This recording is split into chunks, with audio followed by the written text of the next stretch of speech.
Assalamualaikum warahmatullahi wabarakatuh. Gimana nih kabarnya? Semoga kalian semua selalu dalam lindungan Allah Subhanahu wa taala ya. Nah, di kelas 11 ini untuk pelajaran matematika wajib bab pertama, kalian akan mempelajari tentang induksi matematika. Tapi sebelum kita masuk ke induksi matematika, kita akan mempelajari terlebih dahulu tentang logika matematika. Kalau ngomongin tentang logika, pasti kalian udah sering banget nih ngedenger ataupun kalian juga sering ngucapin tentang logika. Nah, di dalam matematika pun ada yang namanya logika matematika. Logika adalah ilmu yang mengkaji prinsip-prinsip penalaran yang benar dan penarikan kesimpulan yang sah. Nah, logika itu sendiri dipelopori oleh Aristoteles pada zaman Yunani kuno, yang mana pada saat itu istilah logika belum dikenal, tapi dikenal dengan istilah analitika dan dialektika. Nah, dari dua istilah itulah terbentuk ilmu-ilmu logika yang akan kita pelajari saat ini. Logika matematika yang akan kita bahas kali ini adalah tentang pernyataan sederhana dan pernyataan majemuk. Pernyataan itu sendiri adalah kalimat yang menyatakan sesuatu yang mempunyai satu atau dua kemungkinan nilai kebenaran. Bisa benar ataupun bisa salah. Contohnya, Jakarta adalah ibu kota Republik Indonesia. Nah, dari pernyataan ini bisa bernilai benar atau bisa bernilai juga salah. Nah, lalu dari sebuah pernyataan ini dibuatlah sebuah negasi. Negasi atau ingkaran atau lawan itu disimbolkan dengan tanda strip atau bisa juga strip bergelombang. Contohnya di sini P-nya pernyataannya Jakarta adalah ibu kota Republik Indonesia. Nah, dari pernyataan ini ketika dibuat menjadi negasi, lawannya atau kebalikannya maka menjadi Jakarta bukan ibu kota Republik Indonesia. Itu. Jadi tinggal ditambahkan kata bukan. Atau contoh lain, misalkan P-nya Ali menyukai matematika.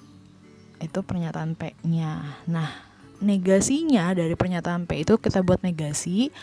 Negasi P-nya jadi Ali tidak menyukai matematika. Itu. Lalu sekarang kita masuk ke pernyataan majemuk. Pernyataan majemuk yang pertama di sini ada konjungsi.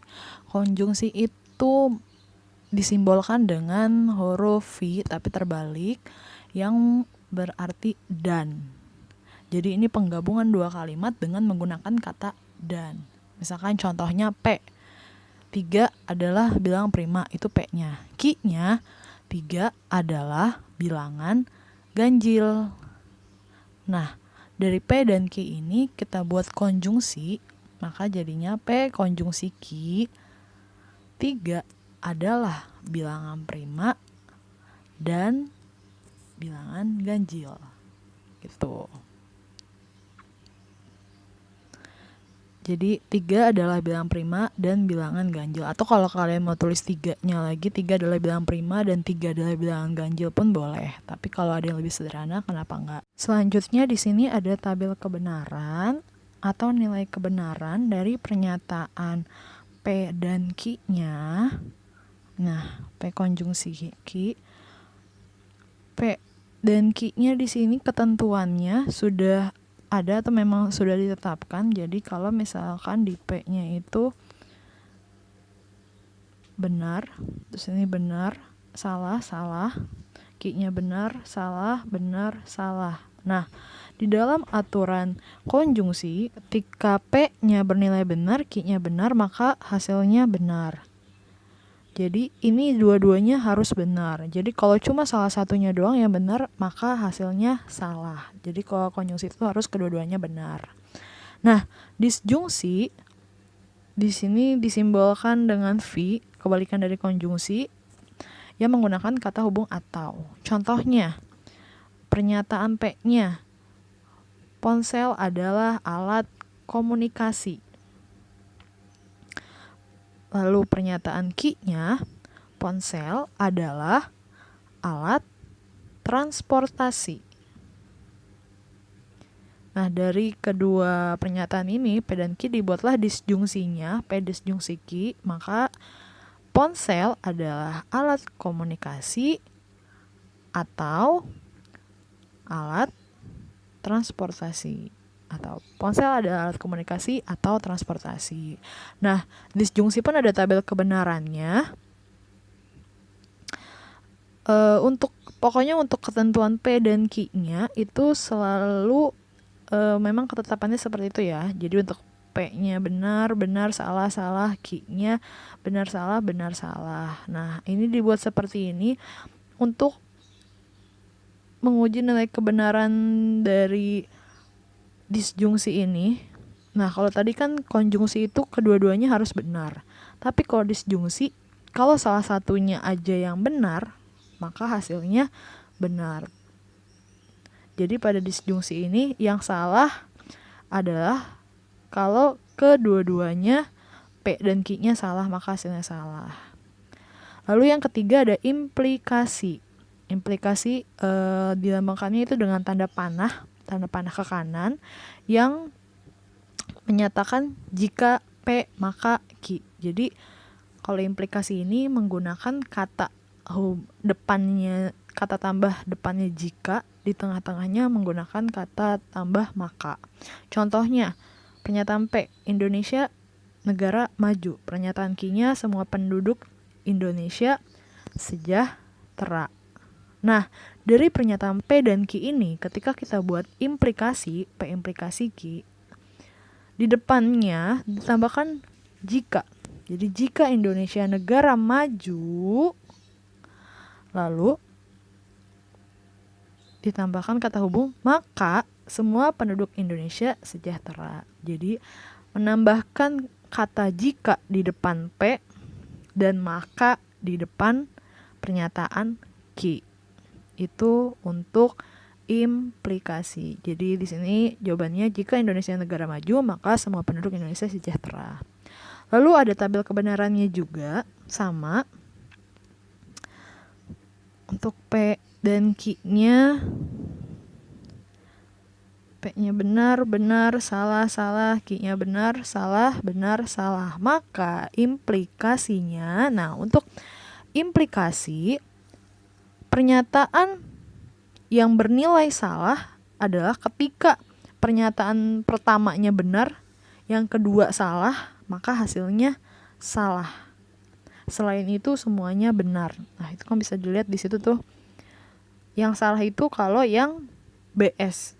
Jadi kalau yang depannya pernyataan pertamanya benar, keduanya salah, maka hasilnya salah. Selebihnya benar semua. Lalu yang terakhir ada implikasi. Biimplikasi. Biimplikasi ini dilambangkan dengan tanda panahnya 2 kanan kiri. Kalau tadi kan implikasi hanya ke kanan aja. Nah, biimplikasi ke kanan ke kiri dengan kata hubung jika dan hanya jika.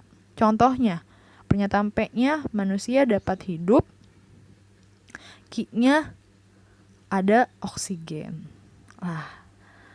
Dibuatlah biimplikasinya P, biimplikasi Q, maka manusia dapat hidup jika dan hanya jika ada oksigen. Jadi tinggal menambahkan kata hubung jika dan hanya jika di tengah-tengah antara P dan Q. Seperti itu. Lalu kita akan buat tabel kebenarannya juga. Tabel kebenarannya masih sama, P, Q-nya, ketentuannya.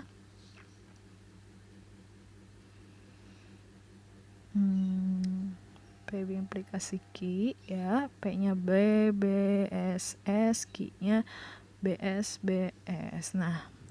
Nah, di dalam biimplikasi kedua pernyataan bernilai benar kalau kedua-duanya sama.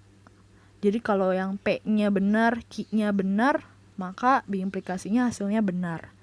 P-nya salah, Q-nya salah, maka biimplikasinya hasilnya benar. Jadi kalau kedua-duanya sama, pernyataannya bernilai sama, maka hasilnya benar. Kalau berbeda, maka hasilnya salah. Oke, sekian untuk penjelasan kita hari ini tentang pernyataan sederhana, pernyataan majemuk, dari konjungsi, disjungsi, implikasi, biimplikasi. Semoga video kali ini dapat dipahami. Sampai jumpa di pertemuan selanjutnya.